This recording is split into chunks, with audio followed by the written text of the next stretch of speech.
Fa le miarabanareo tomboko vavy sy tomboko lahy mpanaraka ity fandarana izay ataontsika manokana ity. Manokana satria dia vao nahavita zavatra goavana ny vondrona izay hiaraka amintsika eto. Izy moa le vondrona?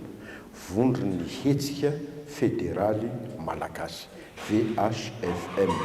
Koa mahafaly ny manotra anareo ndreto olona hiady hevitra eto Ramatoa Eliana Bezaza izay mpandrindra nasionaly ny VHFM.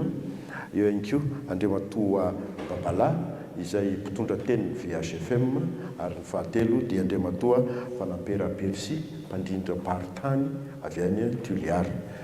Izy moa zany no misolo tena ny Toliara kanefa mino aho fa mahasolo tena ny faritany rehetra izy.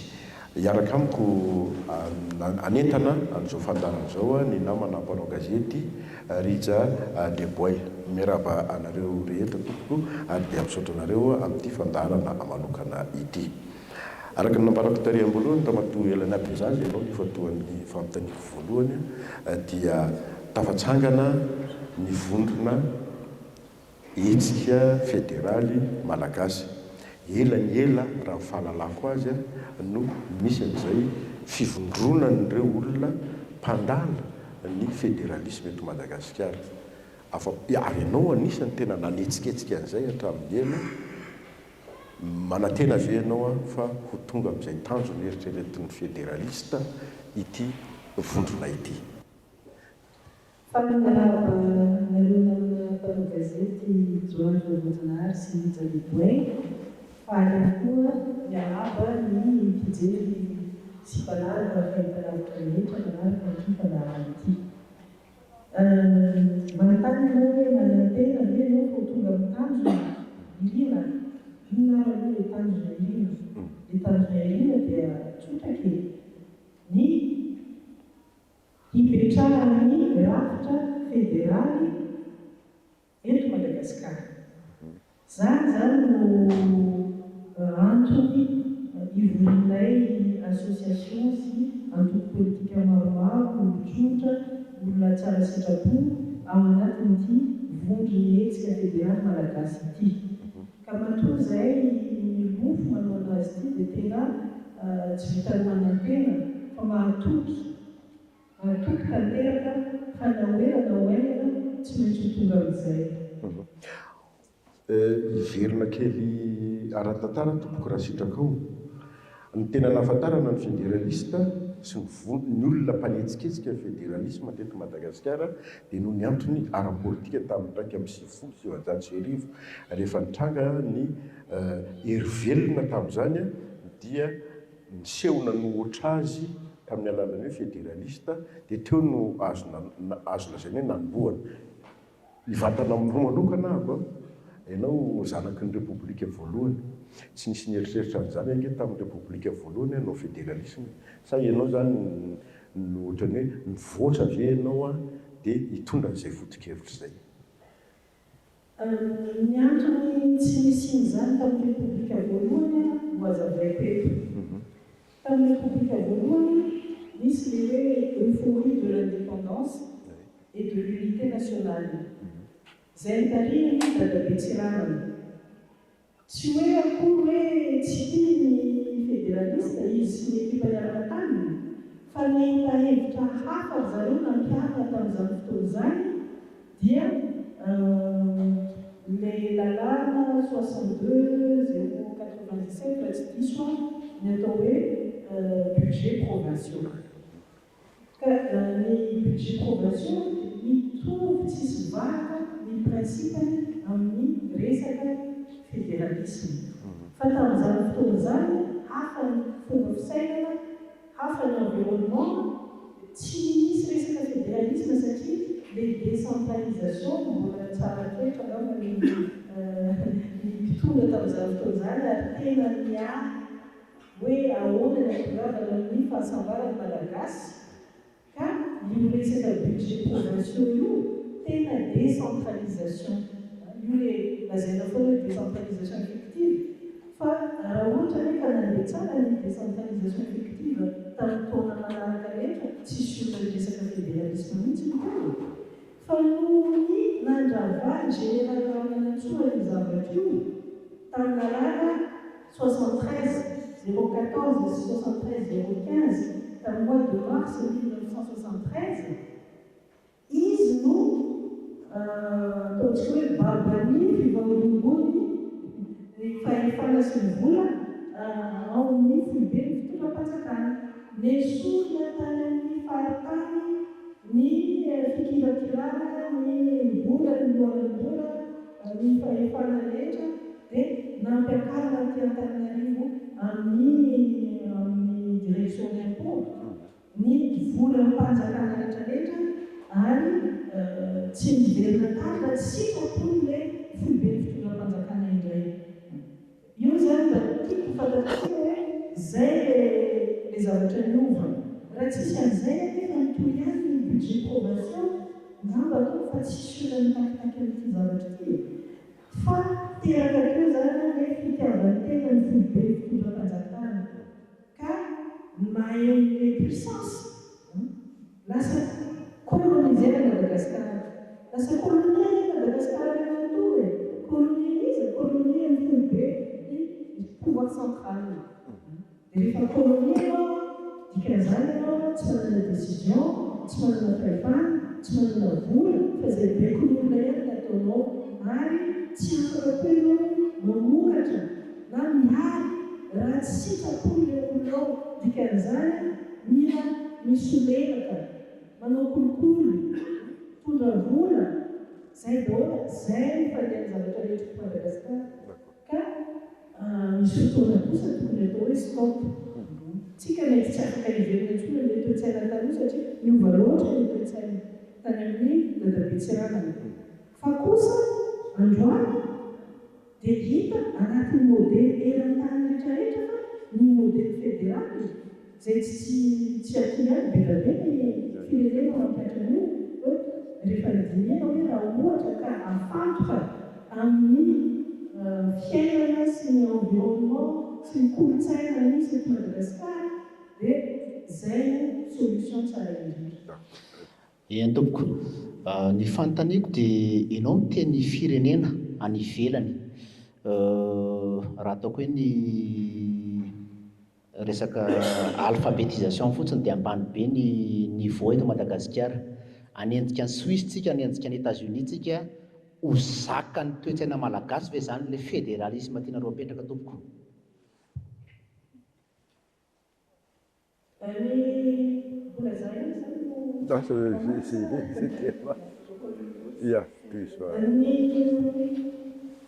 L'alphabétisation dans le programme nous nanjaratsy le fampianarana eto Madagasikara. Tsika rehetra mahafantatra fa raha olona antitra nianatra tamin'ny première république dia mbola ireny tena mahay manoratra, tsara soratra, sy ny sisa. Fa ny tena hoe nidina niveau scolaire dia tao aorian'izay. Niaraka tamin'ilay fianarana ny budget provincial, io zany tena ataoko hoe anisan'ny mitondra fahoriana satria rehefa tsisy ny budget maty daholo ny zavatra rehetra. Anisan'izany ny resaka fanabeazana, anisan'izany ny resaka fahasalamana. Zany hoe amin'ny ankapobeny mitolotra ny asam-panjakana zay tokony omena ny vahoaka malagasy amin'ny ankapobeny. Zany hoe le service public. Ka miandrina zany tsika rehefa nitaninao hoe mahazaka ve tsika?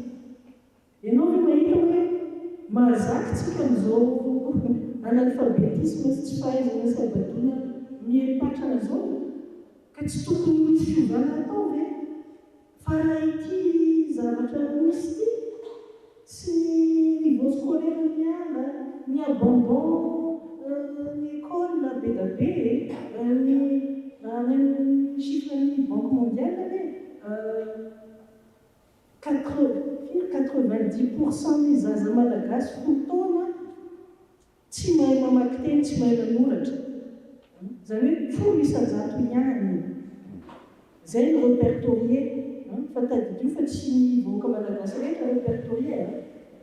Ka ahoana moa fandeha an'ilay fanontaniana hoe zakatsika ve za te anontany anao zakatsika ve zao zavatra misy zao ka ny réaction tokony atao zany hoe ny fiverenana amin'ilay zavatra naomby taloha fa amin'ny endriny vaovao zay fédéralisme ny endriny vaovao. Ya, dia mitovy fanampera Bercy anampy kely izay.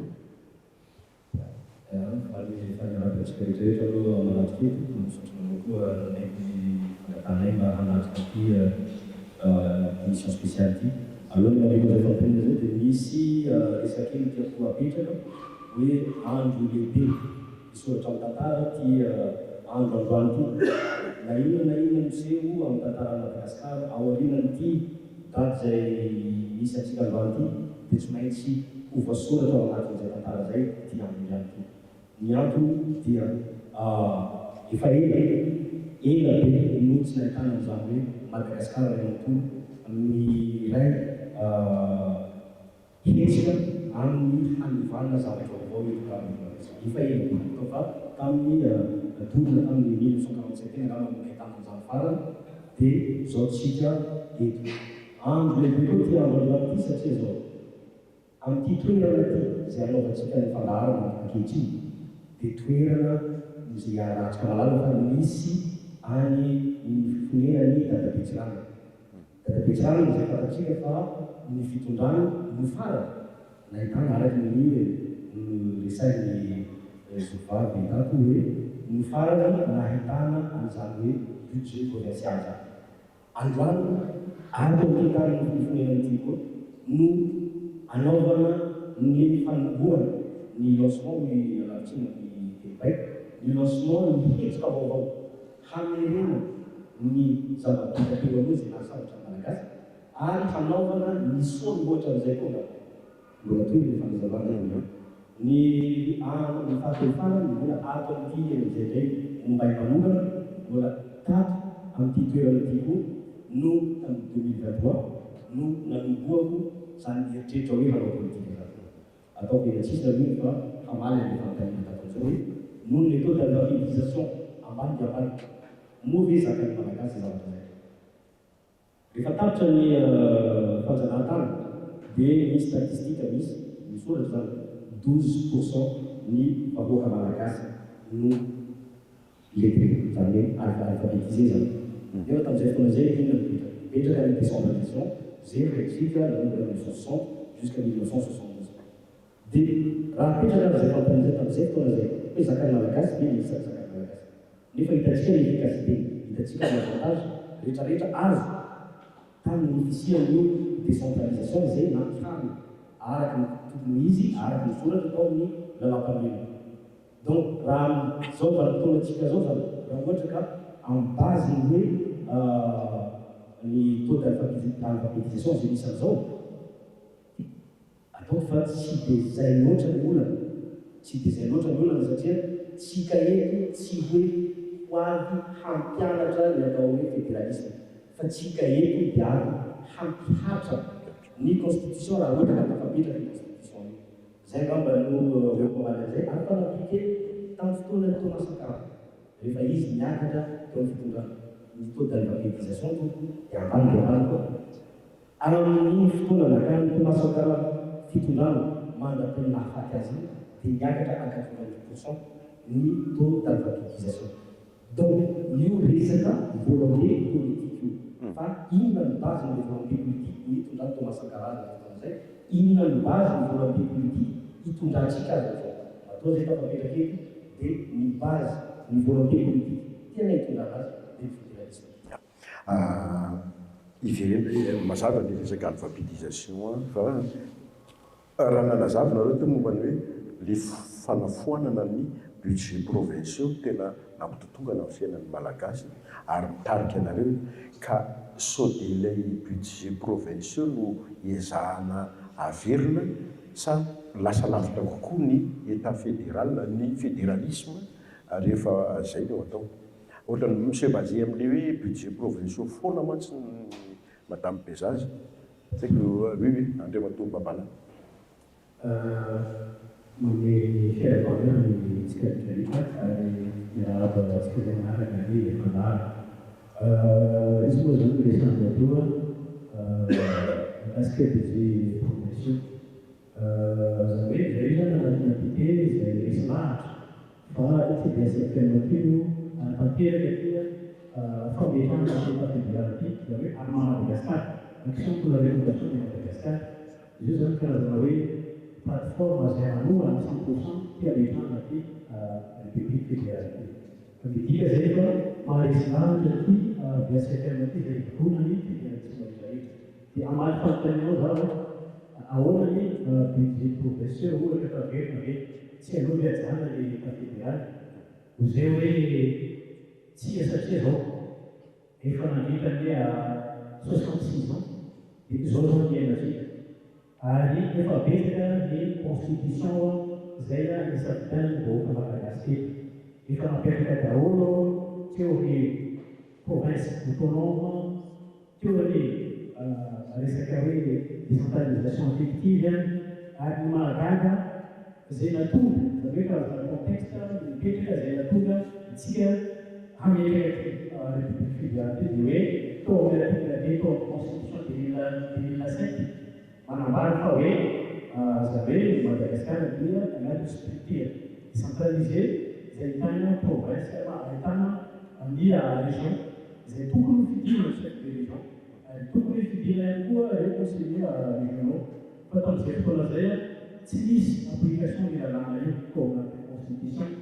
C'est-à-dire, tout le monde a amené à 2010, dans la Constitution, ZER et tout le monde à Madagascar. À tant que ZER, ça ne passe pas. Il faut y aller fédéral, il faut y aller à la région. Quand ça va faire l'islam, c'est-à-dire, pour l'aide.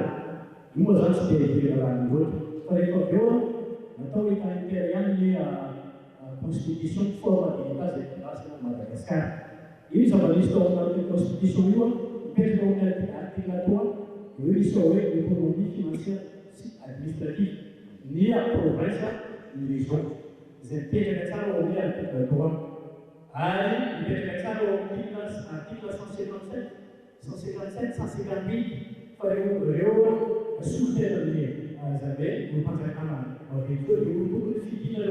vous définissez cette région, définissez cette province, définissez conseiller régionaux, c'est provincial.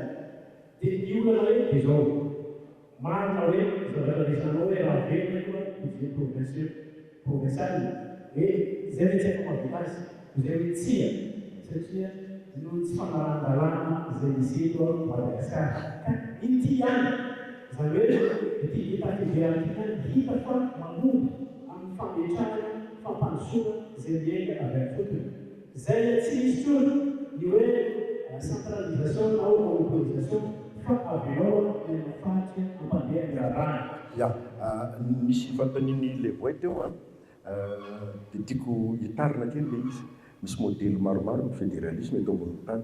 Ny sasako izao tontolo izao aloha dia manao fédéralisme. Tsara ho fantatrana eto izay. Fa le modèle suisse, sa canadienne, sa allemand, sa américaine, sa tena manana mahizy azy manokana Madagasikara. Raha ohatra ka nareo zany efa manana volavolan-dalàna mpanorenana anaovana an'ilay fédéralisme eto Madagasikara.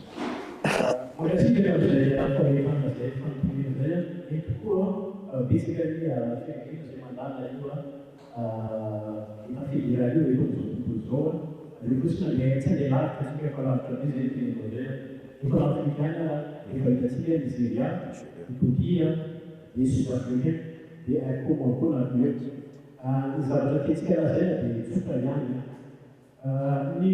Ita fédéral seperti itu Madagascar dia sudah sampai jam pun si nawi kita sudah diberi. Pak sama saja anak kampusnya sihnya sama saja kondisi.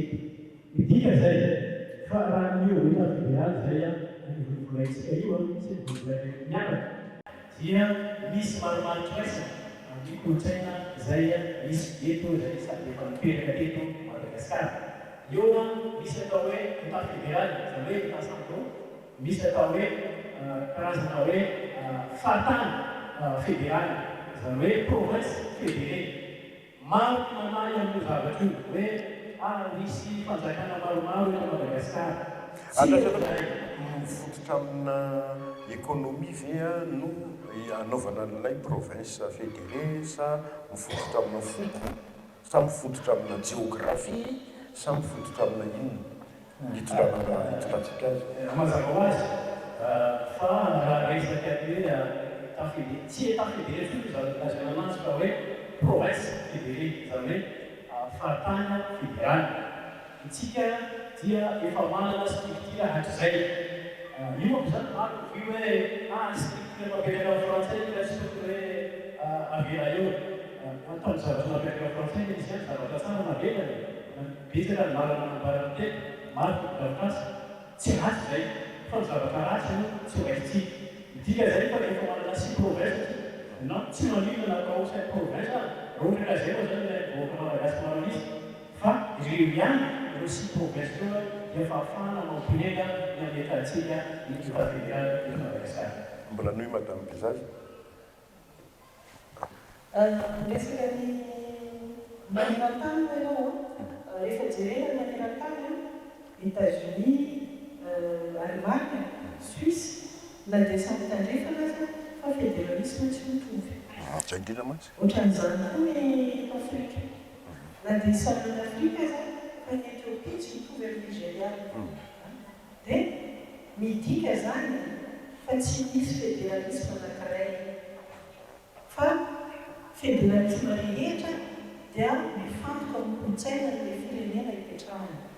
Dia ohatran'izay koa Madagasikara tsy misy copier-coller ary ohatra ka resaka fahaleovantena ny resahana ity ny tena fahaleovantena ny Madagasikara fédéralisme satria io état copier-coller amin'ny tandrefana zay nanjanaka atsika nalaina avy any centralisme ohatran'izany centralisme ny frantsay no nampanjakana teto fa raha ohatra ka ampidintsika kosa ny état fédéral dia tena teneko fa miverina ny kolontsaina taloha inona moa misy teto taloha misy fanjakana maromaro teto taloha tany tamin'ny andrianday fotsy andrianam-polomerina misy fanjakana Betsimisaraka Tsinao misy ny fanjakana Bara misy ny fanjakana Merina zay natambatry andrianam-polomerina iray ka zay structure zay hoe tsy milazana anarana fa structure fédérale nentim-paharazana misy fiarahamonina teto tamin'ny foko maro samihafa zay azazana fa fédéral fanjanana tonga atsika miditra tamin'izao structure enatsika izay manampoizina atsika zao fotoana Fanazana madame Bizaza mifanenjika ihany anie le fanjakana taloha mifanenjinenjika dia mifanasika dia ary zay le ny olona maro aloha tsoroko ny vanontaniako hoe ny olona tia voatany dia mana ho voavakavaka sy voanilikilika ary rehefa ho tonga zany fanjakana fédéral zany. Ya.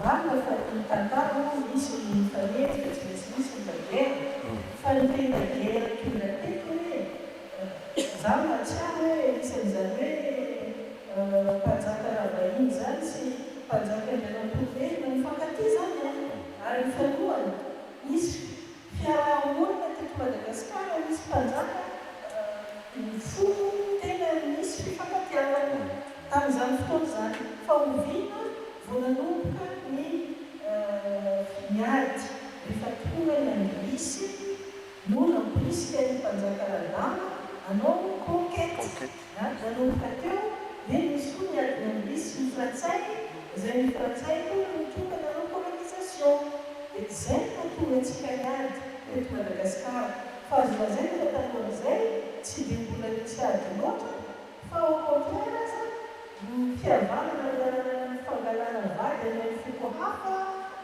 tsy dia misy hoe gera zany talohan'izay mbola ambadina Ya.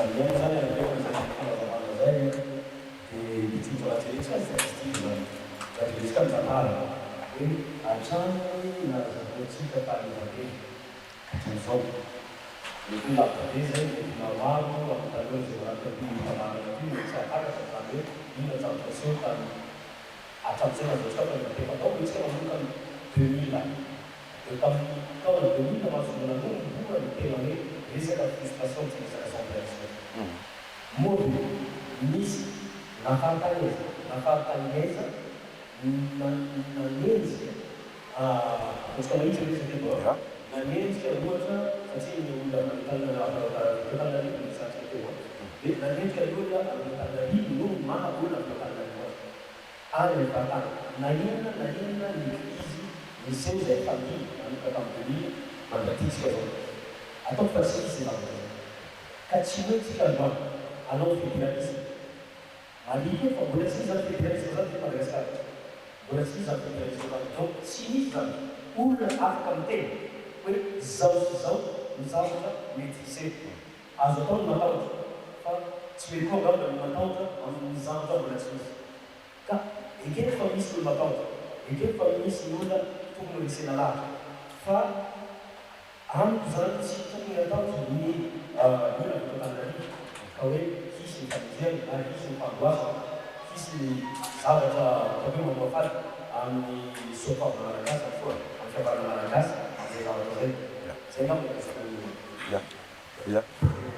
rehefa mampiko satria moako tena zava-dehibe zavatra mampinema teo sy ny journaliste zay foana manko zany berbena rehefa miresaka manana indraindray mahakasiky hoe république fédérale zay tsika teo eto Madagasikara misy foana manao diabolisation izy eo amin'ny alàna zavatra ampiasana teo anefa raha zavatra misy sy zavatra eritrerety iarahana amin'ny manana na eto Madagasikara sy eto Antananarivo dia tena fampansoana any fahatany rehetrarehetra zany hoe fahatany ela zay zany mba objectif anatin'io zavatra io ka eto lavinay tsy panemarograma zay eritreretra zay ary mampanantena zay fa tsy misy an'izany na dia kely azy mazava ho azy fa tsika malagasy neka chrétien fa marotsy na zay miresaka kristiany dia midika zay fampihavanana ataotsika fa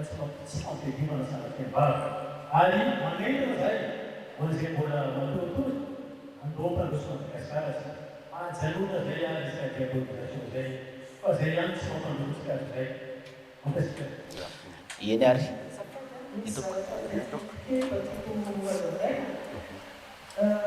hoe manino manjary mampisany hoe fankahalana lazaina fa fankahalana ino eto Antananarivo fa hitako anazy io zany dia zao mifangaro ilay kapitaly Antananarivo sy ilay foibe ny fitondram-panjakana eto Antananarivo ka no tsy fahafantarana olona amin'ny sisintany zany pitsopitso amizay hoe hafa ny foibe ny fitondram-panjakana hafa ny faritany ny commune ny fokotany ny mponina rehetra eto Antananarivo dia averiko zareo fa hoe le foibe ny fitondram-panjakana mampijaly olona io dia Antananarivo sy ny mponina ho aminy la misy fifangaroana tena ratsy ka eto zay dia tsy mitsatra manazava fa ny mponina Antananarivo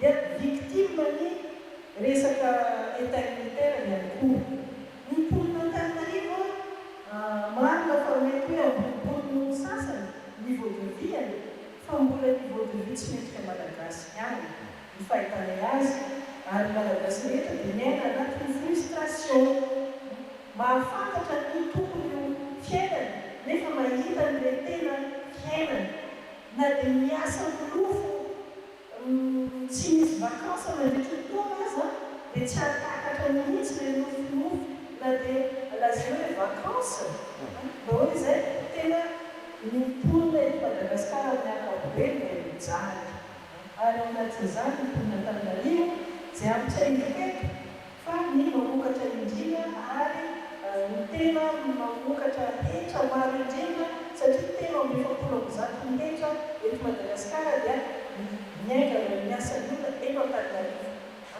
fa ina ny contrepartie miadana reny amin'ny service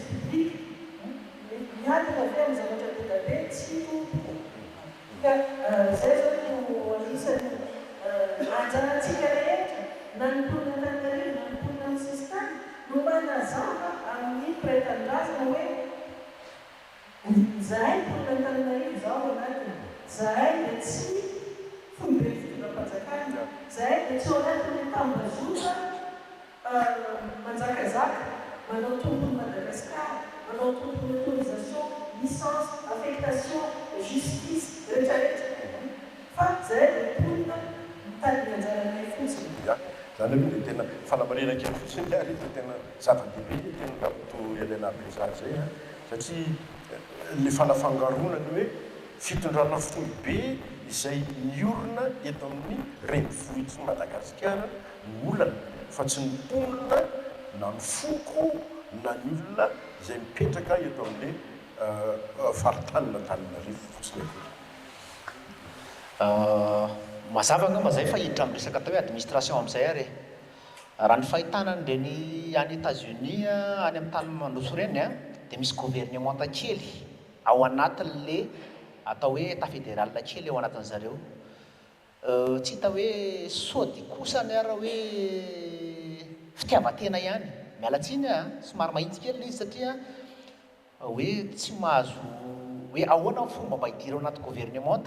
Mety mahitsy zay teniko zay fa afaka azahoana zavatra nefany dia mba zay fotoana sody mba zay fotoana hoe mba azahoanareo madame Eliana Bezasa mba lasa président fédéré kely atsy fédéral kely atsy Antsiranana ohatra. Sody zay ary le izy manarak'izay toizako le fanazava le fanontaniako hoe tsy mainka ave vao mandany vola kokoa satria izy gouvernement kely zany amin'le toerana anankiray. Misaotra tompoko. Zava-misy ny fanontaniana hoe karaza hoe multiplication de seza zany fahitana ny fédéralisme dia faharoa mandany vola. Moka very kely le fanazavana le fédéralisme. Mizara roa zany ny fahefana. Ny fahefana voalohany dia ny fahefana fédéraly izay mifantoka amin'ny zavatra iombona ny firenena manontolo mahatonga ny hoe unité nationale. Ao anatin'izany ny fiarovana ny raharaham-bahiny, ny vola, sy ny politika iombonana ny ankapobeny. Ny fitsarana manao? Ny fitsarana ambony. Ka inondray ato amin'ny faritany fédéral kosa dia ny misarana fanjakana akaiky vahoaka. Zany hoe ny zavatra rehetra amin'ny andavanandro ny vahoaka. Ka tsy hoe multiplication de seza fa fiahina vahoaka. Tsy maintsy misy ny fisarana ny fokontany any amin'ny commune, any amin'ny région, any amin'ny province. Ka ny fomba fampanianan-draharaha ihany io fa tsy hoe occasion azahoana seza etsy ary hitatsika tsara. Fa io seza iadivana amin'ny ministère lelay roapolo lelay ena amin'ny telopolo io no tsy ampy io hikarakarana ny Madagasikara.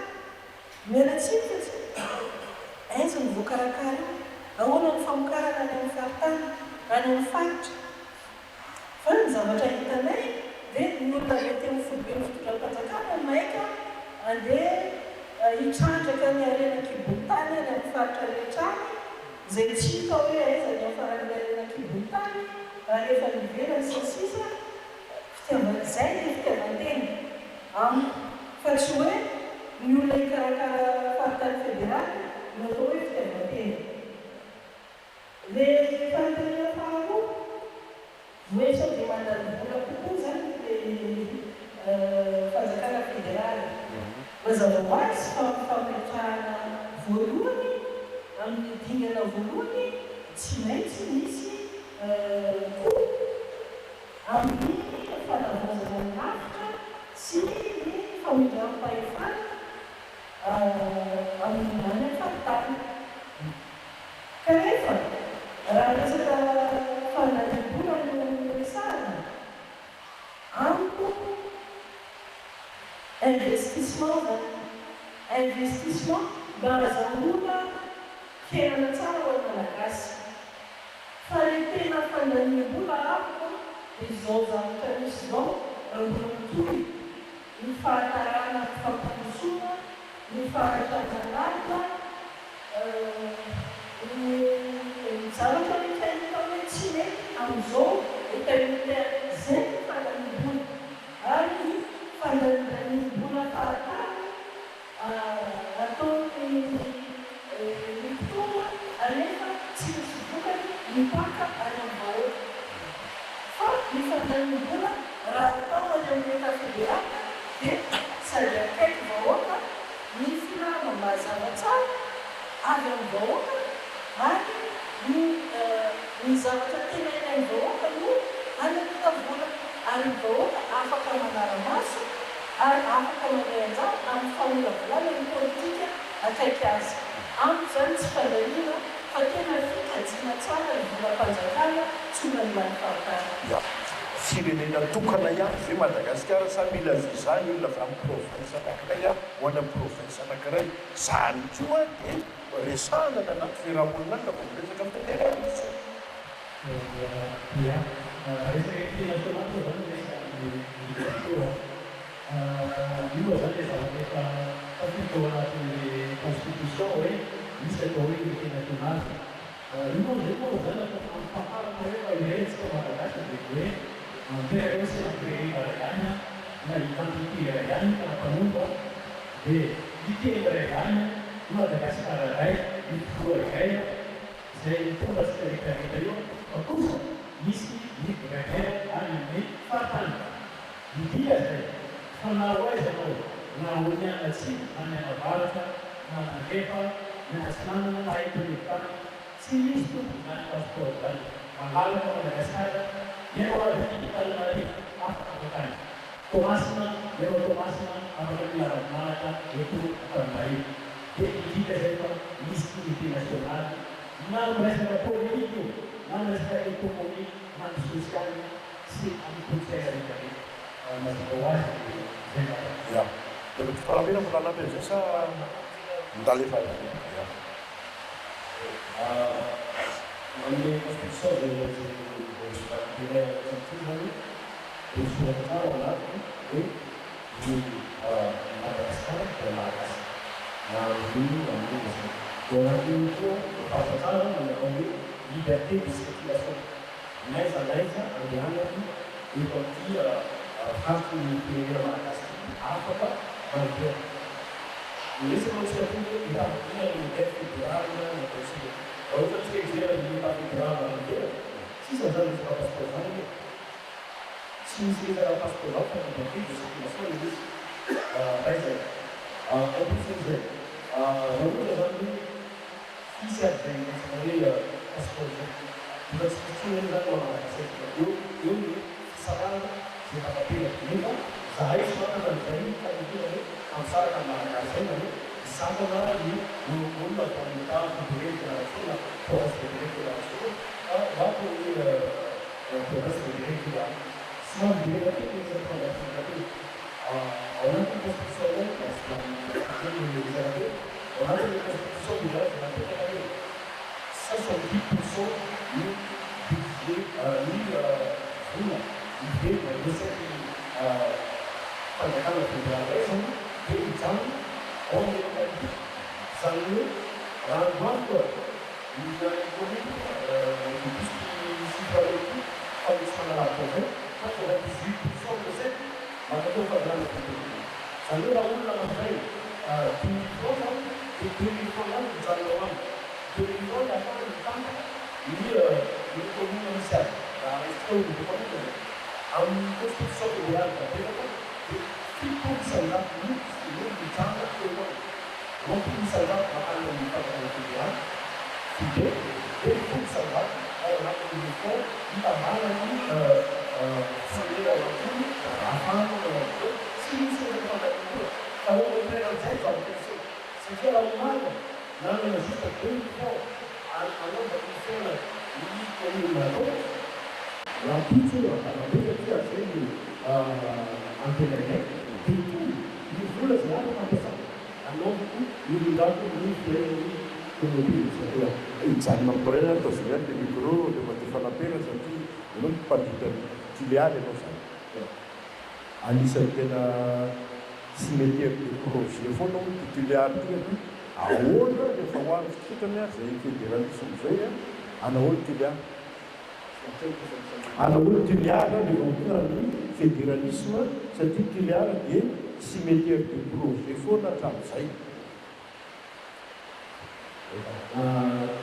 Rehefa atao cimetière de projet constatation zay cimetière de projet tsara mipetraka amin'ny fantalena tsara mipetraka hoe inona ny andro nahary vaitoniara cimetière de projet atao fa manomboka avy analyse hoe inona ny andro natonga nytoniara cimetière de projet maty daholo ny industrie rehetrarehetra ny toniara tsisy industrie ny toniara inona ny andro faneleza misy tany ya amindao misy ana papanolera tesatsy mindao misy anavy zao rezany pérénement zao avena sy nanavy ka le cimetière de projet tsy mivahoaka ino mandalo io satria andao nanontaniana ny vahoaka tianao avena avena hoe sara azahoazy fa manaiky tianao avena ndray misy nanavy azahoazy fa manaiky tianao avena ndray miasinao azahoazy fa manaiky ny vahoaka fa izay anton'izay ngamba tokony tsy ananatsika hypocrisie intellectuelle raha tsy hoe mampiasa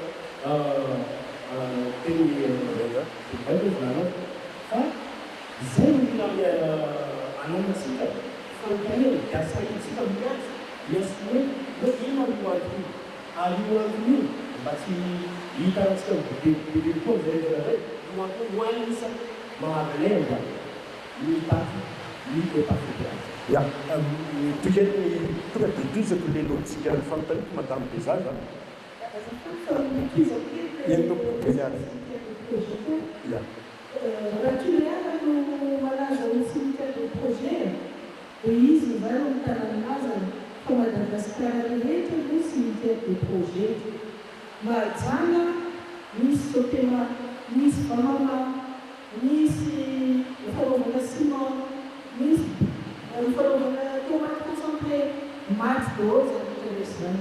Tsy zany hoe cimetière de projet fa ny mahatonga an'izany dia tsy inona fa 95% budget allant foubé, 5% budget allant rehetrarehetra. Amin'ny fomba ahoana moa no tsy cimetière de projet ny anao faritra rehetra.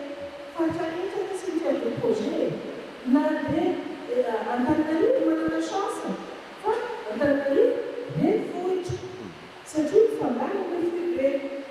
Raha miala teny ianao Nialatseny Bakaro anajozorobe Antananarivo daholo zany mahitsy Bongolava Vakinankaratra momba nandova ny industrialisation tamin'ny première république mais à quel prix efa tsy mitovy amin'ny taloha efa tena miela be satria miaina zany mitovy amin'ny Madagasikara rehetrarehetra ka mbola manoteny azy zay fa ny état unitaire ny état unitaire mamparabe kokoa ny état unitaire mahatonga hoe ajainao ohatran'ny mpanjakany fanjakana foibé anaterana vola ohatra ka tianao andeha ny afiaranao ary efa tsy mifalaraka aminy be fonono zay ny antony mahatonga ny faolena eny amin'ny faritra rehetrarehetra.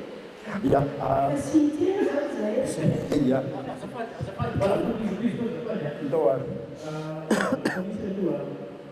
C'est évidemment que nous nous expliquer à l'autre des républiques fédérales.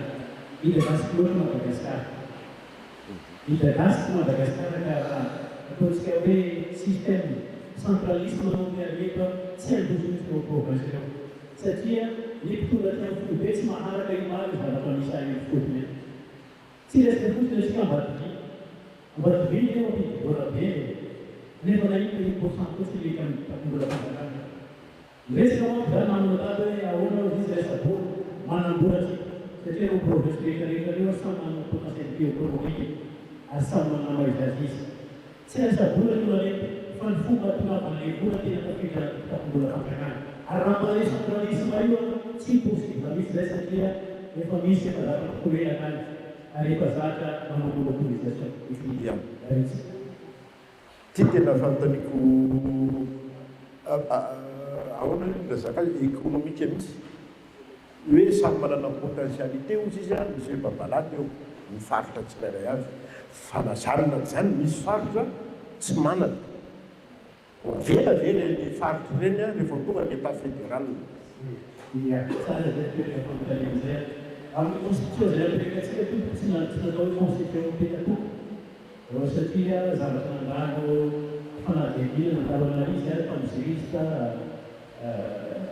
etontsika zany ray aman-dreny io ray aman-dreny malagasy midika zay fa misy atao hoe fond d'équité ny fond d'équité tokony mba ahafahana mampiana ny fampanjoana manerana Madagasikara zany hoe mety misy province somary sahiranina kokoa ny province hafa hoe ahoana zany fomba ahafahana mibalansa ny fampanjoana ny eto Madagasikara maraitovitovy dia izy resany namantany hoe misy izy budget mijanona amin'ny province dia misy mandeha ty amin'ny foibe izay ametahana ny fond d'équité ahafahana mandrindra ny fampanjoana manerana Madagasikara. D'accord. Ity le lotsika tiako tohizana teo voaresantsika ny toekare na sinozany fa hanahoana ny fiparitahan'ny cadre ny olombelona izay manana fahaizana hitatana n'ireny faritra za ireny efa alohatsorony ny akabiazan'ny olona ny amin'ny faritany a dia miasa teo amin'ny folo be daholo ny akabiazany a fa tsisy mety ho manasolo tanàna misy politika ave tribunal io VHFM amin'ny mikasika an'izany resaka izany.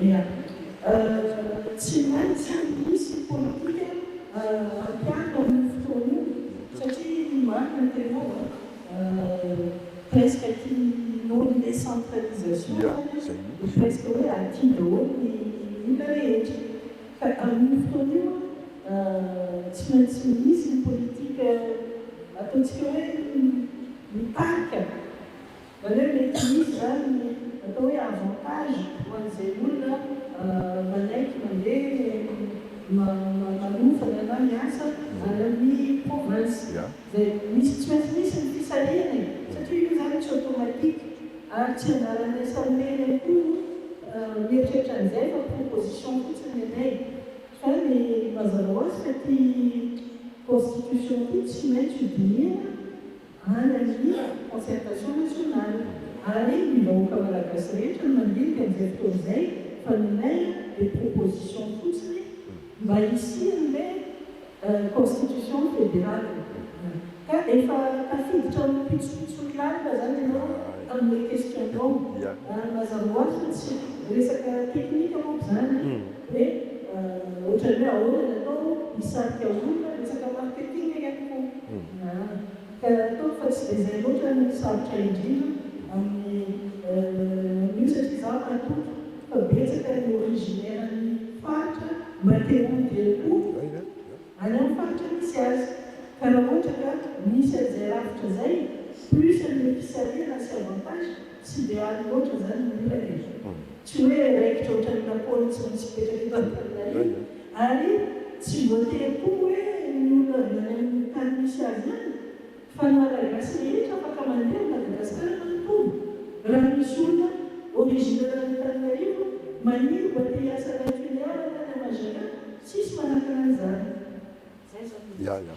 Eny tompoko ndahoatra ny tipanampianarena ny resakiny zany ny mouvement de population misy moteur mitonga azy raha tany tsy misy masoandro dia matetika ny olona mandeha makany tany misy masoandro efa tena vacances mouvement koa zay na ty temporaire azy le izy mouvement zay ohatran'izay ny exode rural koa satria aty amin'ny tanàn-lehibe ohatra hoe miatany ambanivohitra ny entina mamokatrano na ny vokatrano fa tsy miakatra tonga aty amin'ny ville ny tonga ambany ambanivohitra satria aty izy ny mieritreritra ahita ny mekokoa manfiainany sy ny fianakaviana makonana ohatran'izay koa zany ny mouvement de population zany hoe ny déplacement de population avy any amin'ny fahatany maka aty Antananarivo aty capitale hoe Antananarivo izy misy connotation mahasosika le izy maka aty amin'ny capitale satria aty amin'ny capitale no ahafahana mieritreritra mahita asa angambany asa na milio na administratif io na ny olona mianatra na ny mpivarotra na ny business ny tariny nefa akaiky mazana le olona aloha rehefa tonga aty ahoana ny condition de vie ankoatrany ataontsika hoe ny satisfaction mba hoe nahita asa zay mazana tsy sahaza azy ny asa fa raisy satria zay misy eo aty misy any amin'ny fahatany misy azy tsy mipetrika tsy mandeha makatiny ka zay mouvement de population zay zany ny constitution fédérale zay proposé manay raha io tafapetraka eo dia le mouvement inverse no misy eo ny mouvement inverse no misy eo satria atao fa fantatsika le zany hoe miasarotany fruit raisikotan'ny filiary sy filiary makaty Antananarivo raha misy havana ray zany maty aty Antananarivo hoatsiny mitondrana anindrazany miferina makany filiary raha misy koa aza olona Antananarivo maty any filiary hoatsiny mitondrarany miverina aty zany zavatra rehetrarehetra zany anisany hoe immotivé naturellement ny mouvement de population inverse ny arakateny teo mivadika anay zany raha olona tafapetraka amizay mirafitra ahafahany tsirairay avy eo amin'ny tany miaviany fa hitako hoe ty tany miaviany ty le tany miaviany eto dia olona mipetraka anaty localité anankiray manana carte certificat de résidence ao amin'ny toerana manana carte électorale ao amin'ny toerana na iny fiaviany zay ie angamba ny géografika kokoa no idirako manomboka eto ahoana ny resaka anao découpage territorial ilako tsiny amin'ny teny baiko vaovao ve ianareo saijanona amin'io 24 région sy province io ihany 24 région satria ny ampy any Ambatosoa sy Vatovavy fito vonana azafady dia izy découpage territorial vaovao ve saijanona amin'io zay lazainareo fa rafitra maty amin'izao io oka tsy afangaro ny zavatra rehetra fametrana constitution ny resaka eto fa zavatra fa zany découpage territorial zany tsy anatin'ny ordre du jour rehefa mipetraka ny constitution zay vo mipetraka le fanjakana ministère de l'intérieur sy sisa zany sy processus anaovana découpage territorial mazava ho azy fa azo atao zany raha ohatra ka sitrapony vahoaka tsy ferme izy io fa kosa misy fepetra ohatra le mila hoe référendum na pour les populations concernées fa ny fédéralisme ilaina ny équilibre territorial, l'équilibre économique ilaina daholo zany ka raha ohatra ka manaja an'izay équilibre territorial, équilibre de population, équilibre économique zay le découpage territorial dia inona moa no olana raha ohatra ka en plus ny parlementa fédéral sy ny parlementa nationale manaiky azy ary ny population concernée manaiky amin'ny référendum zany hoe tsy mba vita teo anatin'ny constitution fédérale zany hoe le découpage zay tsy anatin'ny ordre du jour fa de quel droit olona ametraka constitution no ananao an'izany fa efa hoe le zavatra misy le province enina dia zay aloha fa tsy anjaran'ny olona proposer constitution no proposer découpage territorial fa le zavatra efa misy no iainana fa fanjakana mahefa zay mipetraka no manao an'izany découpage territorial zany ary ny lalàna no mametraka ny fepetra resaka politika ia politika ohatr'izao ihany ve ny système politika eritreretinareo a rehefa tonga le république fédérale de Madagascar, zany hoe ny atoko politika dia samy anana ny filatsahany any amin'izay faritra misy azy sy ny état fédéré ny tsirairay avy any sy ohatr'izany sa hoe dia asantsika asa tiako antanina.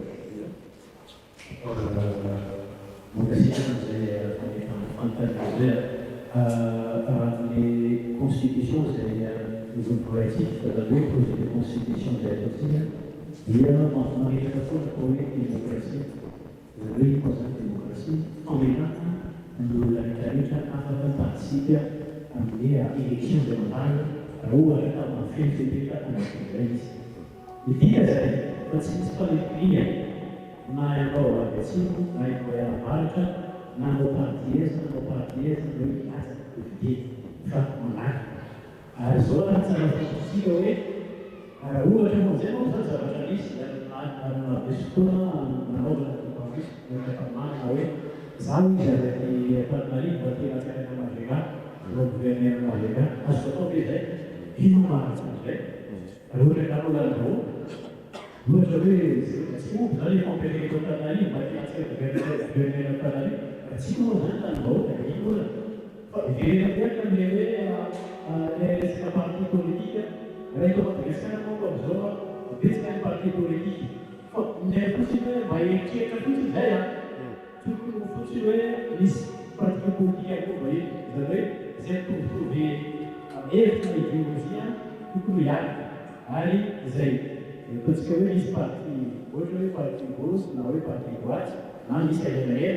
Jadi saya itu saya. Kalau itu saya ada sekitar kira no ambiente Monsieur Babala, nareo dia ato anatin'ny VHFM teto politika maro misy ny fédéralisme ny tovizanareo fa rehefa tonga ny fifaninanana rehefa ankatorana ve samy anao ny azy sa tena ho tafavolona ho atoko politika iray ny VHFM.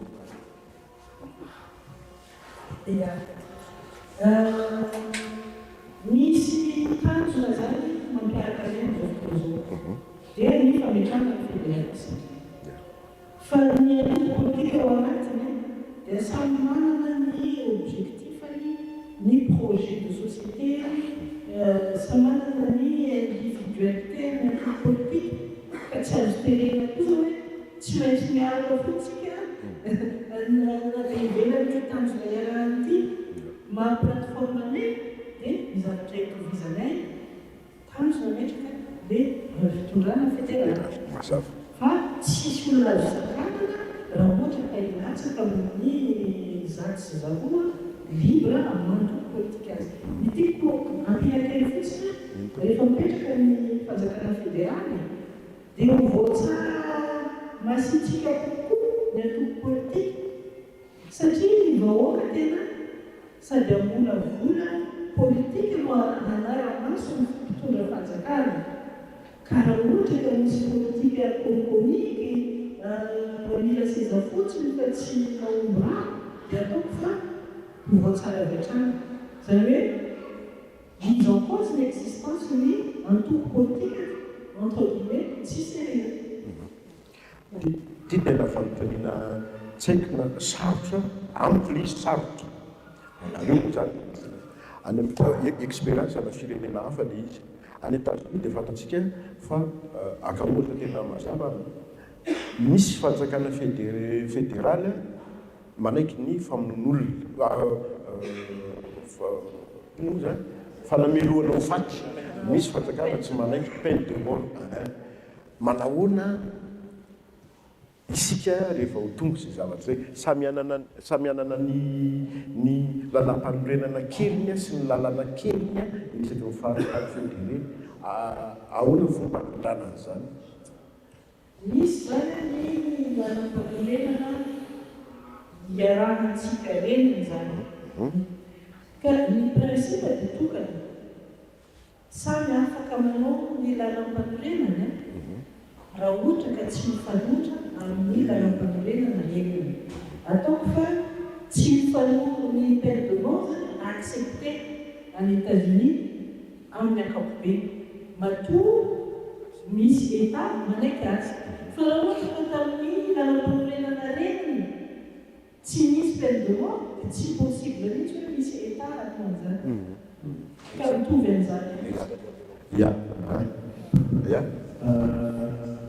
io moa zany fanaovisa fotsiny tsara fantatsika fotsiny amin'ilay hoe amin'ny resaka raritra petraka manko zany misy atao hoe assemblée provinciaux zany zareo zany manana fahefana mafeno izay mandany sy mambolavola ny lalàna izay ahafahany mamea ny province zay misy anazy zany hoe io resaka kolotsaina na resaka économika io na resaka lalàna mifanaraka amin'ny fampalasoana zany midika zay fa marina zavatra resanao ny zavatra misy anaty le tsy hitovana mahazany satria samy hafa ny kolotsaina fa kosa misy atao hoe constitution vert ny constitution vert dia efa mazava tsara hoe tsy zavatra tia dia tsy ekeny lalàna sy hitorana ny fanjakana eto Madagasikara resaka atsika amin'ny resaka hoe ohatra hoe zao exemple aveo ny any États-Unis zao misy firenena maneky an'le famille faty izy zany efa voasoratra amin'ny constitution-tsika hoe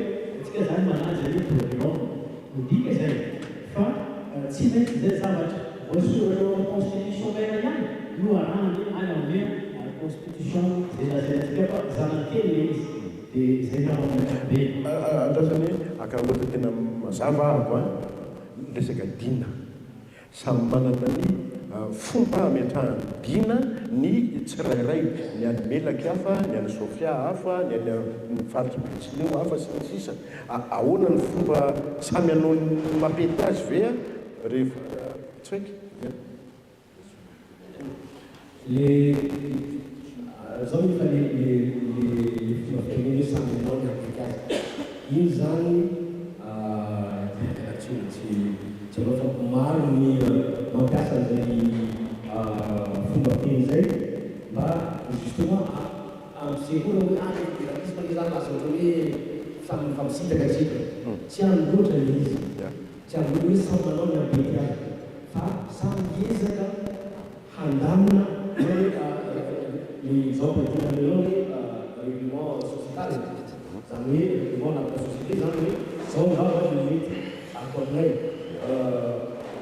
ny mazongal sarotra dia sarotra nitovizana amin'ny na ny fiheverana na ny kolotsaina hitondrany toliara ny tina zay misy ao any na géografika zany na économika zany na politika zany dia tsy impossible hitovy dia ahoana hoforcena hitovy zay uniformisation na hoe idéologie na uniformisation amin'ny fonctionnel koa amin'ny fanaovana zavatra anankiray amin'ny teo anankiray zay manisany tsy mampandeha ny zavatra amitsika ontsika amizao dia justement les constitution les systèmes libéral tiany apetraka dia zay hoe aonareo dia manana ny apetoa zay mo indépendance zay manana ny indépendance nareo l'indépendance en fonction des constitutions fédérales, l'indépendance vis-à-vis de Madagascar, manana l'indépendance nareo ahoana hitanareo mety atao mba mety aminareo mety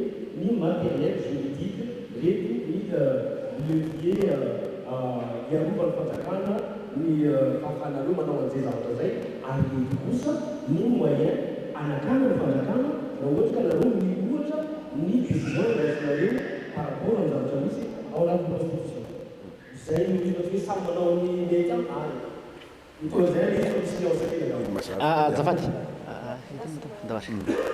juste mananopazy zany hoe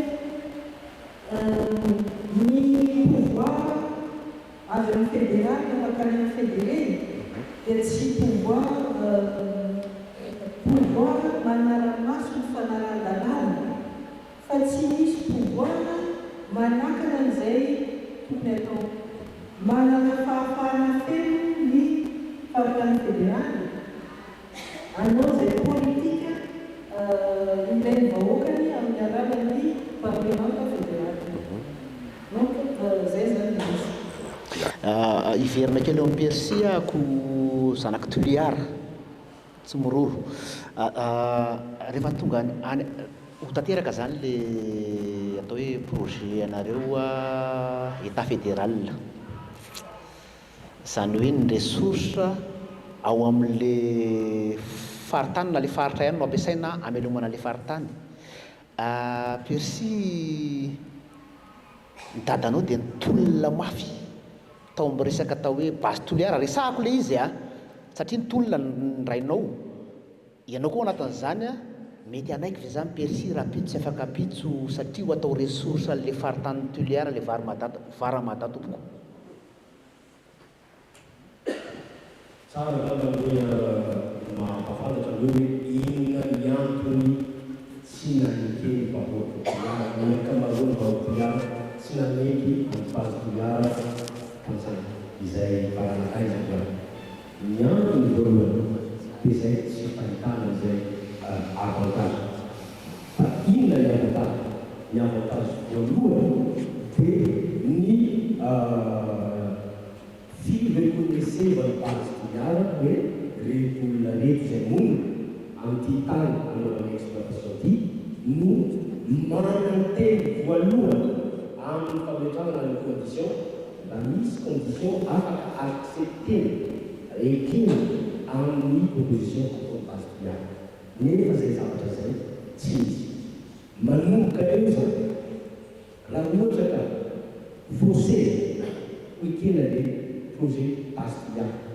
Nefa rehefa olona rehetra miaina amin'ny fantahorana ny manam-pahaizana misy aminy manambara fa misy danger izay manana impact be dia be amin'ny secteur économique maro ao amin'ny faritra, nefa tsy miaina hoe dia mazava ho azy fa tsy naneky anisan'izany ny raiky tsy naneky ny projet base toliara.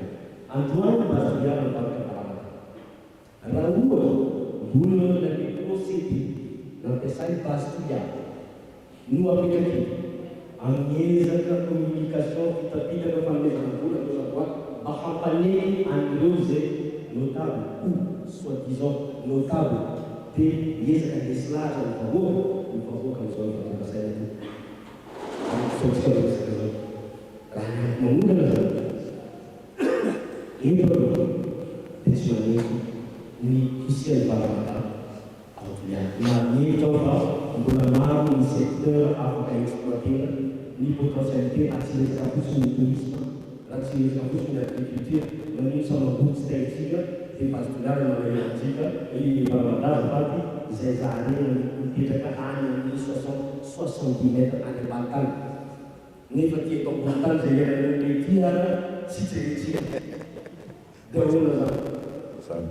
Mazava zay efa mikorisa makany amin'ny raha raha-pirenentsika madame Bezaza raha megetsika le izy fahitany VHFM ny raha-pirenena amin'izao fotoana izao. Fomba précisément kely hoe tena miroso ho any amin'ny république fahadimy ve i Madagasikara amin'izao zava-misy izao.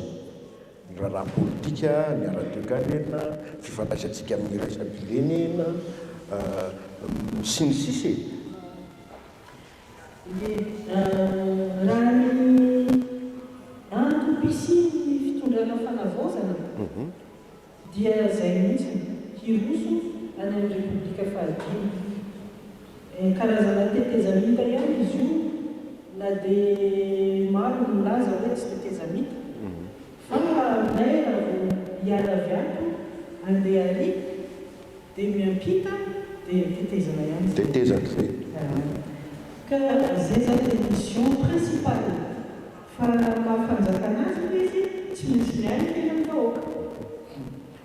Ka eo fiainana tena amin'ny vahoaka izy io fa tena manao miezaka zany tsy andany akositsika e. Betsaka zany ny zavatra natsaraina karama fonctionnaire, ny avantage sy sisa ny lalana hita maso fo manamboatra lalana indrindra ny route nationale. Fa eo amin'le mission principale kosa izay efa te aheno mazava tsara hoe amin'ny daty izao tsika miditra concertation nationale. Zay zany no ohatran'ny manjavozavo satria efa misy ny daty nomena efa mihoatra ny iray volana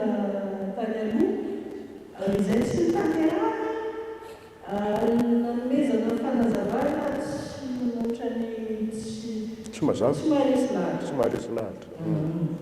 Ohatra ny hoe misy karazana fifaninanana leadership amin'ny andaniny FFKM ny ministère fanavaozana ka zay mbola tsy kivy hatreto mbola manantena satria mihevitra zahay fa lehibe manana ny ataony ary indrindra te hanovany Madagasikara zay zany ny fanirianay fa sanatria ololehibe ohatran'ireo tsy hoe olona iatsara velantsika manao comédie modomodo hoe ahiditra amin'ny alina anefa zavatra hafa no andohany sanatria mivava engany tsy zany dia mety faray aman-dreny ka aoka no lazaina hoe lafiny teknika nafa mbola tsy mampande azy zay. Ny VHFM dia efa tena vonona hiatsika ny concertation nationale satria efa vonona dia projet. Ny VHFM dia vonona lalandava hiatrika ny concertation nationale.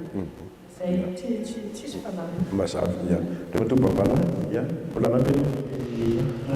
Raha zavatra misy amin'izao hita fa misy ihany antsika moa zany tsy foana zavatra misy eto Madagasikara manao critique atsika tsy constructive le izy fa andefa tany fotsiny. Ny terena isa ny ezaka dia efa vita ny fitonara sy ny journaliste ny fitonara fanavaozana ary hita voaporofo ny zavatra maro zany tsy lasa fotsitsika hoe atao fotoana koa io hoe ndeha senda mipesa-panjakana misy ezaka be io marina zay fandraisana ny collaborateur teo dia rehefa fijereva fotsiny zany jereva anaty aty ivelany misy mamparazo hoe zavatra io satria betsaka ny zavatra zay tsy mandeha milona fantatra ray tsara fa mety tsy azo andreo ray aman-dreny izy fa mety azo bitsy kanefa kosa izy zay dia tonga mpamosary fa jerevinareo ndraiky io zavatra io ary hita fa mbola tsy omena vanana mihitsy andeha mpanohana dia famekana république fédérale ndraindray misy zavatra tokony arahana mandinika olona vitsy fotsiny zany avoantoany fa ndraindray zay tsy aza hoe atao fiadorovana kanefa raha tsy mitondra fanovana atsika dia manomboka zao dia efa manovana toesaina io na fomba fiasa fa indrindrandrindra mpiasika politika tia mataova mangarahara zavatra rehetra zay atao. Zahay dia tsy mpanoky ary zahay koa dia mipetraka ihany zay ao valizy zany hoe amin'ny fampampianana idina misy aka amin'ny république ka io zay dia nametraka fanontaniana atao zava-dehibe tokoa iny dia hita fa iloso anefa mbola misy zavatra tsy mazava hitasika tokoa. Ia. Ny fanontaniana zany iloso le sy amin'ny 5e république ny ataontsika hoe mitanjona tratrava ny fivolana zao mazava ny ataontsika hoe solitara iosona amin'izay ampilavana amin'izay lambona zay koa efa mazava ho azy tsy mora manao raha dia maro koa ny olona zay tokony mbola resen'ny fivolana lahatra lamba mba hanamoramora kokoa ny filosona zay nefa zao fanontaniana zany misy ananantsika vany fa fivolanao na zay hoe inona tena problématique ao raha misy ny problème inona ny solution raha misy ny solution fa ny atsika dia tsotra inona natonga zao fivolana zao tafitrany ny vakoa ny natonga an'izao fivolana zao tafitrany inona raha nagatahana vahoa fanovana raha moa confirmer fa ny rampahana faran'izay legitimity amin'ny vahoaka eran'ny Madagasikara no mitankinana an'ilay fanovana-dravitra io dia laza zahay araikylasakay hoe eno betabe ny olona mangataka io fanovana-dravitra io ary raha mbola asitsika précision hoe inona le fanovana-dravitra le rafitra tian'izao hiova dia inona ny rafitra tian'izao hipetraka any anjany zakay république zany ko anjany zakay république zany dia ny état fédéral no tian'izao hipetraka ka raha ovaniny zay fampirezy misy makany misy dia za misy maboky amin'ny anarany VHFM hoe misy makany mihitsy ika anjany zakay république zany ary raha ohatra ka tena kenoa iny ny hetaheta ny vahoaka dia ny état fédéral no Eny tompoko, efa mamaraparana ny fandarana moa tsika fa misy fanontaniako anankiray madame Eliana Bezaza. Misy zavatra mafana be eto amin'ny firenena amin'izao fotoana izao, samy manaka an'izay tsika, misy ny resaka alajaza. Fa iny tany no misy pakaty pakaraha androany miverina izay fijerinareo VSFM tompoko. Fijery VSFM mazava ho azy fa tsy zavatra naturel io. Fa matoa misy mpangalajaza, inona ny antony angalana zaza? Na izy misy acte diabolika, izay mety misy symbolika tsy mazavazava, na izy voakarama izy. Tsika mahantra ty koa, mora larotin'olona amin'ny fahantratsika. Ka raha olona tsotra mandeha amin'izao matahotra fanjakana tsy angalatr'olona. Angalatr'olona atao inona? Mena sakafo, vonoina ve gatra. Fa matoa io mamoso ao fangalaran'olona ary vomaika tena betsaka ny témoignage. Ny olona votsotra zany dia tena misy olona manosiko ao ary zaho natoa faharabola. Ka inona ny antony? Ny antony tsotra. Déstabilisation politique, satria io antony teny hoe ny mission principale ny fitondràna ity ny fanovana rafitra ho an'ny 5e république. Dia mazava zany fa ny olona tsy te hanova rafitra ary tsy te ho an'ny 5e république, te hanomana ny fitondrana ity amin'izay tsy hitongany amin'ny concertation nationale. Anjaratsika mieritreritra hoe isany manana intérêt izay sokajolona manao ahoana. Fa na izy miaraka amin'ny fitondrana, te hiverina amin'ny fitondrana, na izy migoka ny tombotsoa ny état unitaire mba azo mbola mikolokolety, manana train de vie na milliardaire. Ka raha mieritreritra izy hoe ny concertation nationale io anovany kenako dia mipanika hoe aiza indray zany loharan'nybola satria tsisy loharan'nybola ohatran'izay. Sokajolona olo io zany no manana tombotsoa na déstabilisation aminay dia aminay zany tafiditra ao anaty rehefa atahorana dia fédéralisme. Io zany ny zava-panisotan'io misy atao hoe stratégie d'état mort. Hoe iny fanisaka zany manenjika ny valavo dia ina zavatra eo amoan-trano mbô tsy maintsy vonona io ny valavo resaka zafady. Dia rehefa maty resaka dia lasa miova zavatra indray eo. Dia zao zany izy io marina koa zavatra resaka nanana teo hoe karazana hoe fomba ahafahana manao déstabilisation ny fendrana amin'ny hoe fanavaozana. Dia midika zay fa zany hoe raha maty koa le saka dia miova zavatraka moa zany eo. Hoe maty ideolozia zay ametrahana ny rafitra vaovao satria misy an'olo vao olana kosa izy lazaina teo hoe misy fanjalazaza e, misy famonoana e, dia lasa minonany zany tsy vahoaka. Ka tsy mieritreritry koa izy hoe ay tekoa zany atsika ty miova zany le taonao, tekoa zany atsika ty tsy hanova rafitra, tsy eritreritry zany koa fa mieritreritry ny ao ambilany sy ny zany. Dia midika zay fa rehefa maty le saka dia afaka miazakazaka ny valavo maty le zavatra zay ao an-trano zany. Dia mazava ho azy fa resaka déstabilisation ny fitondrana le zavatra io zay zany fahitana azy. Ya, eny a efa fenitra farany miarakaminareo teny menakana monsieur Fanapira Apes.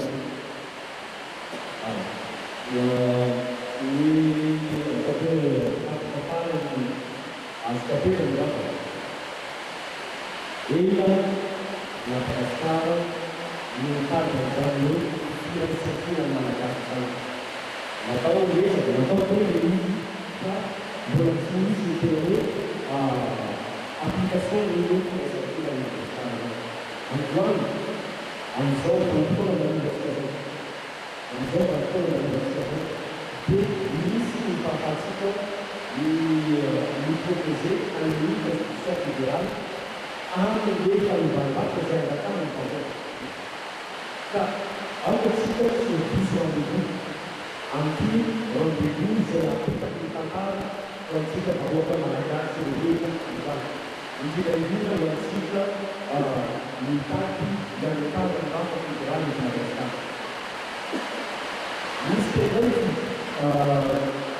tafatsika rehetra soalanamova nytety hoe ilaly teny hoe dadabe amiranty fiatsina hoe tohaza nefa mandroso Madagasikara.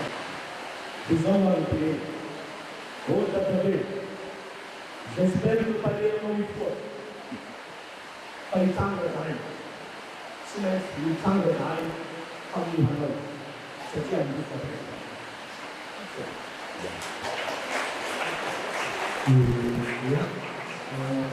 Amo devo vedere l'ultimo ragazzo, questo rapporto di Madagaskar, garantire a me a questo tempo. Il chi va a questo qui, si va a questo qui, si inizia a parlare, si inizia a dire che è un ragazzo. Tu, non devi andare per ora, bisogna fare pane e zay tsy misy fanavatavahana ariteninao faziki koa manaingatsika rehetra minerina Madagasikara zay ankoatsika mirahina ankoatsika ifankatia oka zay ifampiadina amin'ny fandresika ary okatsika tsy amakaiana hoe io le fampivarazarana io le fampiadina samy malagasy olona zay efa tsy zay timpitsono tena amizay fa raha tsika malagasy rehetrarehetra zay efa victime système centraliste dia atsika tsy resaka fa atambaro eny ary firaisantsambily fa androso Madagasikara raha tamapetraka somasara tia etat fédéral ty makasika to